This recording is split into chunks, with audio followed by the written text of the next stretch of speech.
One night in France, it's pouring rain, and a delivery driver picks up a guy walking on the side of the road, and he offers him a ride. So they get to talking, and the guy tells him his name is Alex, and he was kidnapped over 6 years ago, and he's ready to return to the real world. So let's start this story from the beginning, when Alex is 8, and he's from England, and he lives with his mom, and her name's Melanie. And Melanie, she's a little nutty. She's kind of a hippie and a conspiracy theorist, and she lives a chaotic nomad life, where she travels around a lot, and she's involved in some kind of conspiracy cult. Here's the problem with that. She often drags 8-year-old Alex around with her. But luckily for Alex, he has this woman looking out for him, his grandma. And grandma worries about Alex. She's always sending Melanie money to take care of him. And just to make this story even more complicated, there's also grandma's ex-husband, who we'll just call Pops. And Pops is often with Melanie because he's kind of into this whole conspiracy cult stuff too. But one day, it all changes when Melanie and Pops drag 8-year-old Alex to live with them in some kind of commune in Morocco. And Grandma, back in England, she gets super worried. And to make it worse, Alex's mom starts posting pictures on Facebook of their new life in this commune, and Grandma sees the conditions Alex is living in, and they are terrible. Plus, Melanie and Pops don't really believe in formal education, so she knows Alex isn't going to school. But then, one day, Melanie gets a new boyfriend, and she and this boyfriend suddenly take off to go live in Bali, and they just leave Alex there in Morocco to fend for himself. And I have no idea where Pops is at this point. And Grandma, she finds out that they left Alex there, and she's like, oh hell no. And she buys Alex a flight home to England, and she's like, you're living with me now. And she starts to take care of him, and she gets full custody. And Melanie is super pissed about this. She really wants Alex back. But court says Alex stays with Grandma. So Alex is there, living with Grandma, going to school like a normal kid, living life like a normal kid.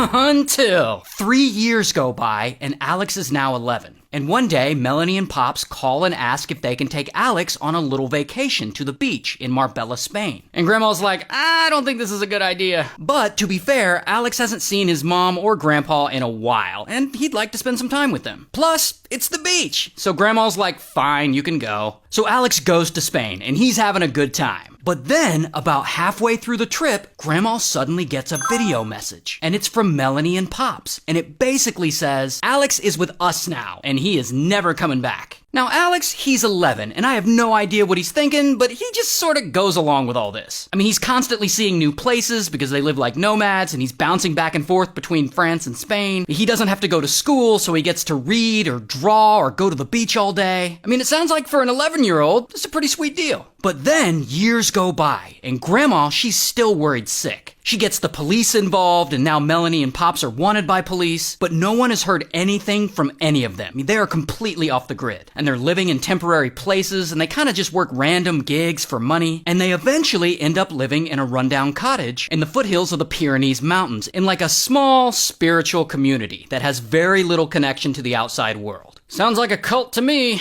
And time goes by, and Alex turns 14. And suddenly, the fun is over. Because his mom and grandpa are like, okay, kid, you gotta go out and get a job and help pay for the food and the rent. So 14-year-old Alex has to go out and start working gigs to pay rent. He's working in construction and demolition, and he's painting houses. And at 14, that's gotta suck. And to make it worse, he's super lonely. Like, he doesn't go to school, so he's never with any of his peers. He's always the only kid around. And this goes on for about 3 more years until Alex is 17. And by this time, he's lived in 15 different places in the 6 years since he was taken from his grandma. And then at one point, Melanie comes to him and she's like, now we're moving to Finland. And that is when Alex decides he's had enough. He can't do this anymore. He wants a normal life. So one night, he secretly packs a bag with some clothes and supplies and his skateboard, and then he waits until midnight when he knows his mom is asleep, and he writes her a very nice goodbye note, and then he escapes the spiritual community. And he walks, and he walks, and he walks, and when he's tired, he just like sleeps on the ground, and he has no idea where he's gonna go. He's just walking. And over the course of a couple of days, he walks around 22 miles. But then, it's super late one night, around 3 a.m., and it's pouring rain, and Alex is still walking. And that's when a delivery driver sees him. And the driver feels bad for him, so he offers him a ride. And on that ride, Alex tells the driver his whole story. How he was taken by his mom and how he's been missing for 6 years. The whole thing. And the driver is blown away. So Driver lets Alex borrow his cell phone and use his Facebook account to reach out to Alex's grandma. And after 6 years of being missing, he finally sends a message to his grandmother saying that he wants to come home. So then Driver takes Alex to the police station and drops him off, and there they help him get back to England. And now Alex is back living with his grandma, and he's super happy to be home, and he's going to school like a normal kid, and he's living his life like a normal kid. Meanwhile, Mom and Pops are facing charges for child abduction, but predictably, they are nowhere to be found. So shout out to England, France, Spain, Morocco, and Bali.